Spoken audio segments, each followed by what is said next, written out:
There's a few problems with this scene. The dinosaurs couldn't twist their wrists in the way that these animals are doing to open this door like that. The vision based on movement thing that's not true. We now know that the T-Rex had some of the best sight in the animal kingdom.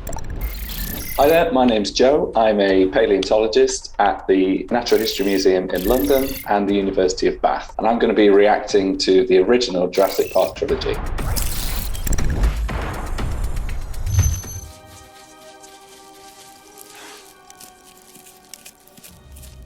If digging up fossils was this easy as brushing away sand, it'd make our lives as paleontologists way easier. Generally, everything's kind of compressed into really dense rock. So brushing away light sand covering a skeleton is not something we have to do. It's more like chipping away with a hammer and chisel. This specimen is Velociraptor, and this is kind of what looks to me like basically a complete full skeleton that they're unearthing here. That in itself would be the find of a lifetime. That would make any paleontologist's career to find an entire complete specimen. Mostly what we find is isolated bones, and perhaps a limb that's broken away or washed away and then been fossilized. To find something like this, all of these paleontologists are now famous, basically. Velociraptor? Yeah, it's good shape too.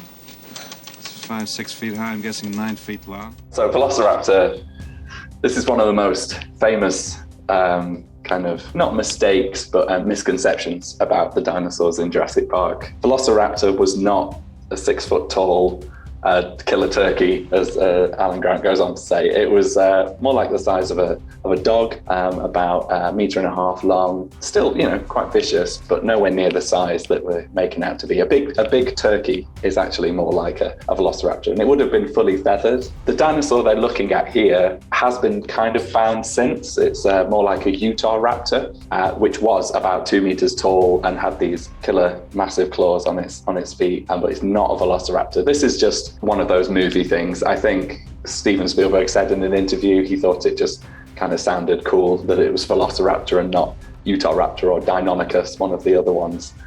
So we can forgive it.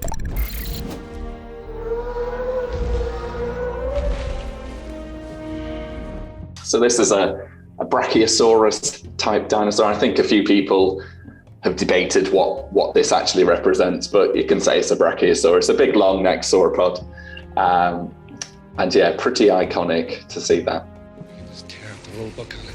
Cold-bloodedness, it doesn't apply. They're totally wrong. This is a warm-blooded creature. This thing doesn't live in a swamp.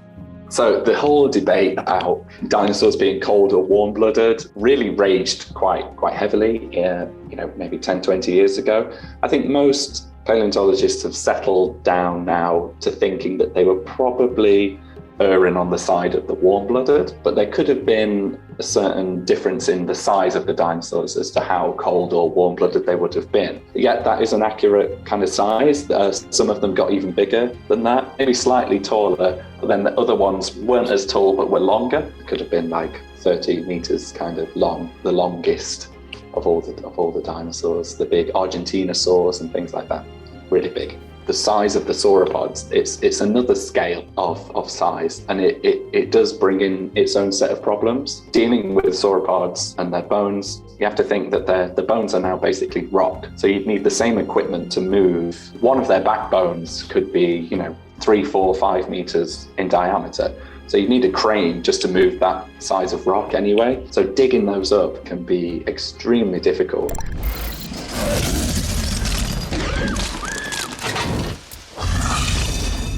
So the noises that the T-Rex makes, I think they used like a combination of sort of different animal roars and noises and mating calls and things like that to make this kind of iconic sound. We don't know, obviously, what a dinosaur would ever sound like. We don't really preserve the soft parts and things like that. We can perhaps infer, if we look at their closest relatives, the crocodiles, the alligators, and the birds, they probably made more of like a cooing, low, really bass rumble as well. So they probably didn't do a roar. They didn't have vocal cords as we know them.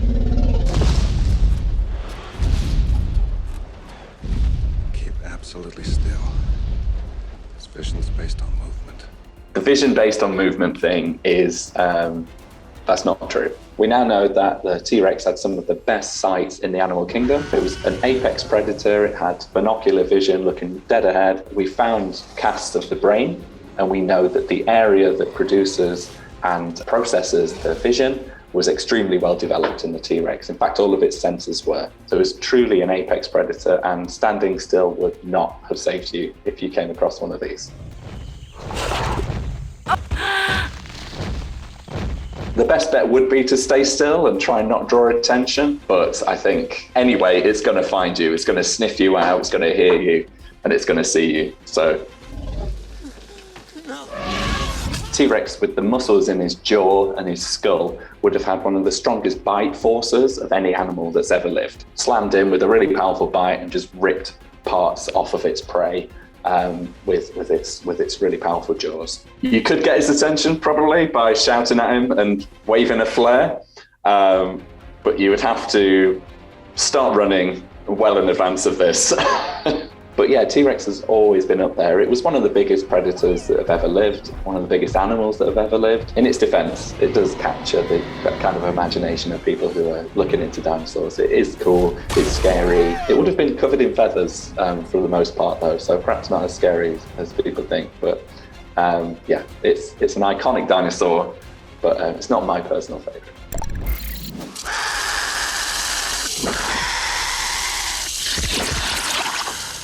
Excellent. The Dilophosaurus.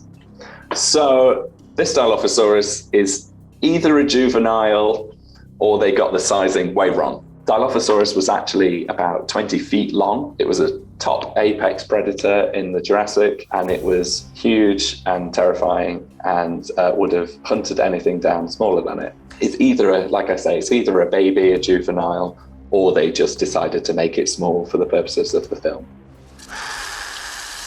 There's the frill and the spit. So we don't have any, again, soft tissue evidence that any animal, any dinosaur could have these displays, this huge frill that comes out. And we certainly don't have any evidence that they could either spit venom or were venomous at all. And those kind of things don't get preserved in the fossil record, unfortunately. It's not to say that that couldn't have happened, and it may well have happened. And certainly Dilophosaurus in real life wouldn't have needed these defensive measures. It could have just eaten whatever it wanted anyway.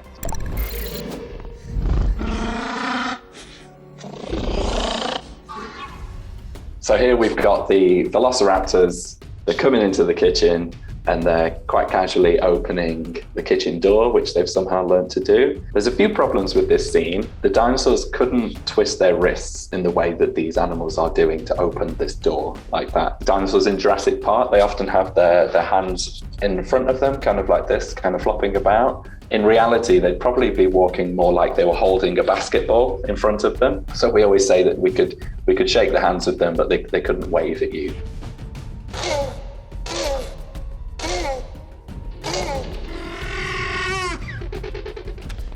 The noise the raptors are making here is actually probably quite a good set of noises. There's a lot of honking and hissing, kind of sounds like angry geese maybe. That's probably quite an accurate set of noises as opposed to a big throaty roar.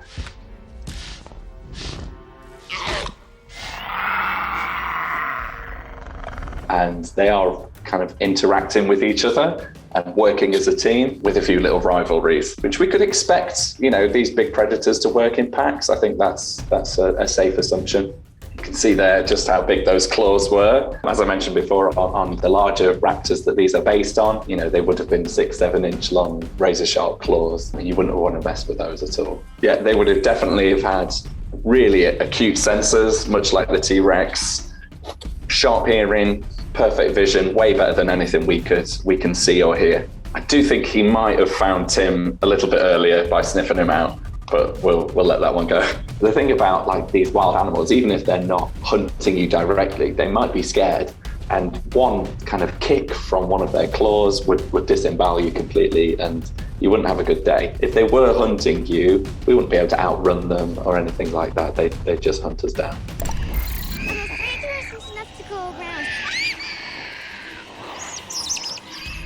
And what we've got here is Compsognathus or Procompsognathus. It was about this size. It was one of the smallest dinosaurs. Again, it would have probably been covered in feathers, from what we know, and was, a little predator like this who would feed off scraps, maybe scavenging. It'd probably eat a lot of insects and smaller lizards and things like that. Now, we don't know if they would do this, if they would all swarm together. We know that dinosaurs lived in herds, a lot like modern animals do. We don't have any evidence preserved of this kind of behavior of hunting like this to bring down much larger prey, like they're trying to do with this poor little girl here.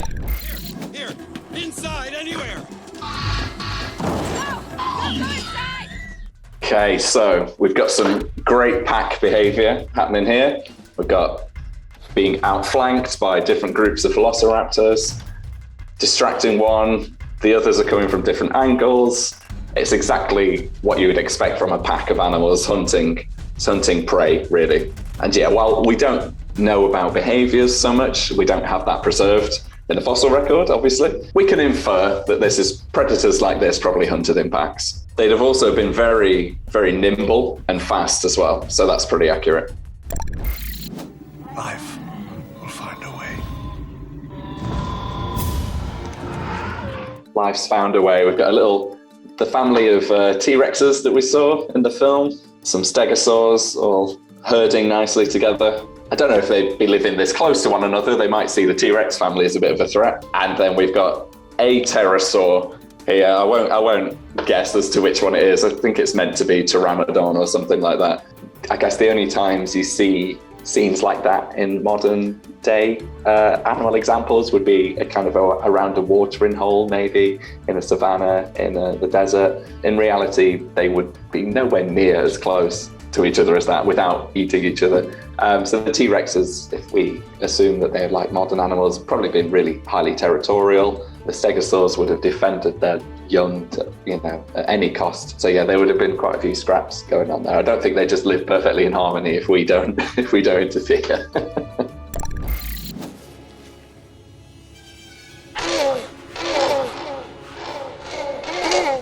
Got a clutch of eggs here. We know that this does happen. We found fossils of entire egg sites exactly like this, not specifically for the Velociraptor that laid these eggs, but similar raptor-like dinosaurs. We found eggs, we found them sitting on the nest, warming the eggs. So we know that they definitely cared for their eggs after they'd laid them. These Velociraptors, you can see the filmmakers have kind of slightly tweaked the design to make them a little bit more bird-like. I've got like these quills coming off the back of their head, and they're a lot more brightly coloured. And that's, as far as I'm concerned, that's one of the most accurate portrayals of this dinosaur in the film. You can see the way they're holding their hands there, like I mentioned about the first film. So she can smell the eggs, I guess, and she knows that they're there. We definitely do see a lot of maternal and paternal instincts in dinosaurs. We found a few examples where the juveniles haven't left the nest. They've stayed for some time in the nest, implying that they've been cared for. So we know that they probably had quite an advanced level of care with their young. Whether they could sniff eggs out if someone stole them or not, I'm not entirely sure. And Dr. Grant's nice 3D printed resonating chamber of a Velociraptor. Again, you could probably, if you had a perfectly preserved specimen, you could maybe replicate this. It's quite hard to do, and you would have to know the flow of air as well and how it used it, which without the context of the full animal, we would struggle to use properly. But we can make estimates like I'm sure he's doing there.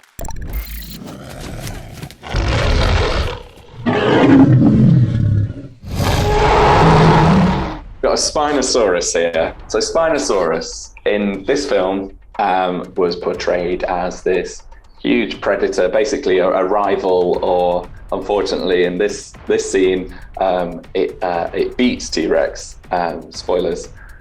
In reality, we now know, actually through really quite recent research over the last couple of years, that Spinosaurus was probably mostly aquatic. So it would have more like a crocodile-like tail that it could swish through the water to swim. And we know that it mostly ate fish, despite the fact that these animals were separated by tens of millions of years and they wouldn't know what to do if they saw one another. We know that probably the Spinosaurus wouldn't have known how to attack something as big as a T-Rex, it would have attacked big fish in the river. It could have swum and caught things in the sea, maybe if it lived on the coast.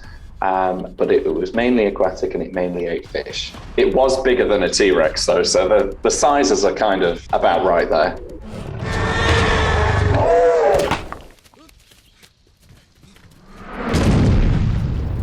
I've got lots of problems with that. It's somehow caught the T-Rex in its arms that it's holding like this, and then knows to break its neck, which is a bit of a stretch, even for these films. I think the T-Rex's bite was so strong that, you know, when it bit its neck at the beginning, that would probably have broken the Spinosaurus neck, or at least really, really done it a lot of damage. And I think we'd have seen this go a bit differently in real life.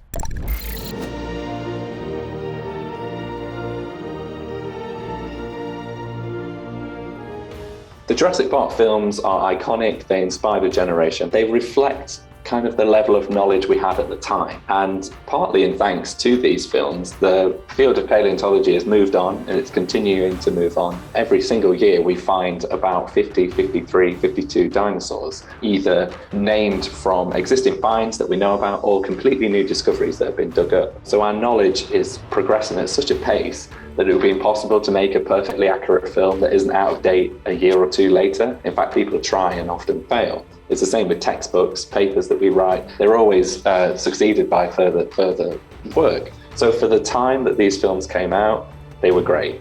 The special effects, the fact that you can see dinosaurs in the flesh is way cooler than any inaccuracies that I might find. So I love them. They're some of my favorite films.